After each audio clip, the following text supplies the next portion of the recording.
Mes camarades, je vous apporte les salutations fraternelles de tous les adhérents de l'Union départementale FO de l'Hérault. La situation économique du département de l'Hérault, les saisonniers sont difficiles à trouver, la situation des autres salariés est altérée, nous connaissons des problèmes de rémunération, des conséquences de la réforme de l'assurance chômage, la situation du logement avec le prix de l'immobilier qui flambe sur Montpellier, la nécessité d'habiter toujours plus loin et le prix du carburant, les contraintes nouvelles avec la ZFE et l'exclusion de la voiture sur les villes les plus de 150 000 habitants. C'est toujours aux salariés de payer. La durée prévisible de chômage demeure importante, 332 jours pour l'Hérault. Fin 2019, cet indicateur se situe à 370 jours. Avec 10,3% de la population active au chômage au quatrième trimestre 2021, le département de l'Hérault affiche un taux de chômage supérieur au taux régional qui est de 8,8%.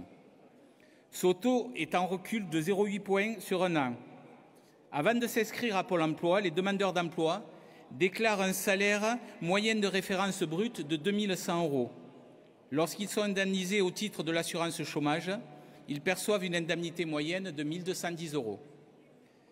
Après expiration des droits à l'assurance chômage, le passage en régime solidarité se traduit par une perte de revenus de l'ordre de 59%, pour une indemnisation moyenne de 490 €. 63% des demandeurs d'emploi seront indemnisés par Pôle emploi au titre de l'assurance chômage ou de la solidarité. Pour rappel, le seuil de pauvreté est de 1 041 € en France en 2018.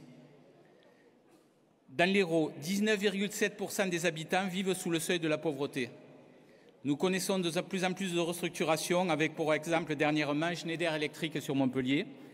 Et nous craignons aussi pour les eaux de la Salvetat. Ce dernier cas serait un séisme pour cette zone du département. Permettez-moi maintenant de citer Léon Jouot. Il est amené à démissionner du bureau confédéral de la CGT en décembre 1947 avec 4 de ses collègues, Robert Bottereau, Albert Bouzanquet, Pierre Neumeyer et Georges Delamarre. Il fonde la CGT-FO, en sera continué la vieille CGT, fidèle à la charte d'Amiens. Léon Jouot est élu président en avril 1948. Son engagement syndical lui vaut, après l'instauration du régime de Vichy, d'être interné en Allemagne. Ses nombreux engagements pacifistes lui valent l'attribution du prix Nobel de la paix en 1951. Mais je vais le citer plus précisément. C'est parce que nous sommes tous Français, parce que nous aimons tous la France, que notre unité, si indispensable, s'est refaite et que nous la conserverons, déclare-t-il au lendemain de la Seconde Guerre mondiale. Il y a présentement dans les raisons qui nous réunissent une cause qui est à la fois un départ de la vie et qui conditionne la vie en même temps qu'elle détermine les courants sociaux. C'est la cause de la liberté, et pour considérer que l'homme n'est pas un robot, qu'il ait une personnalité déterminée par sa conscience, dans la plénitude de ses responsabilités comme dans la plénitude de sa liberté. Si l'homme doit être une personnalité libre et consciente, les organisations qu'il constitue doivent être elles aussi des organisations libres. Mes chers camarades, depuis que je suis secrétaire départemental, je tiens à ce que la démocratie soit le reflet de l'Union départementale de l'Hérault. Le secrétaire général porte au CCN l'expression des camarades de l'Hérault et non sa propre opinion. L'expression de la démocratie ne nous impose pas la neutralité. Avant d'exprimer un choix, je tiens à dire combien nous avons regretté les différentes communications anonymes sur les réseaux sociaux et la presse en général.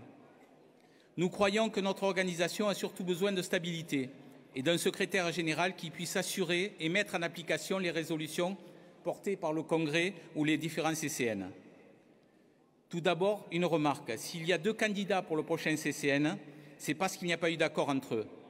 Nous n'avons rien contre l'un ou l'autre des 2 candidats. Nous croyons qu'il faut avoir l'expérience de ce qu'est la gouvernance d'une grosse structure pour arriver à gérer sans heurts une organisation complexe et riche de sa diversité, comme l'est notre Confédération. Frédéric Souillot est, selon nous, celui qui est le plus à même de porter la parole de l'organisation syndicale en toute sérénité. Il a assuré plusieurs mandats à tout niveau dans l'organisation, aussi bien dans son entreprise, sa fédération et la Confédération, un poste éminemment sensible. Il connaît l'organisation syndicale sur le bout des doigts.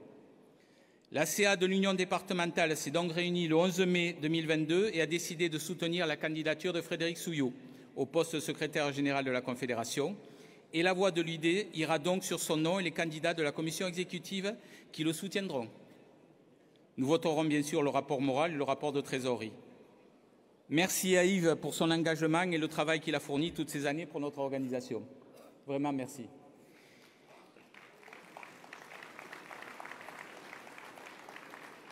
Je vais juste faire un petit bémol, Yves, mais je crois que certains camarades l'ont fait remarquer. Notre syndicat a fait 87% aux élections dans les transports de l'agglomération de Montpellier. Et nos camarades sont arrivés hier soir, je crois, dans la nuit. Et je tenais à les remercier, 87%, en sachant que la CGT, pendant 35 ans, a été à la tête du CE, du CSE. Là, on est arrivé à les détrôner. Ils ne sont même plus représentatifs. Je crois que...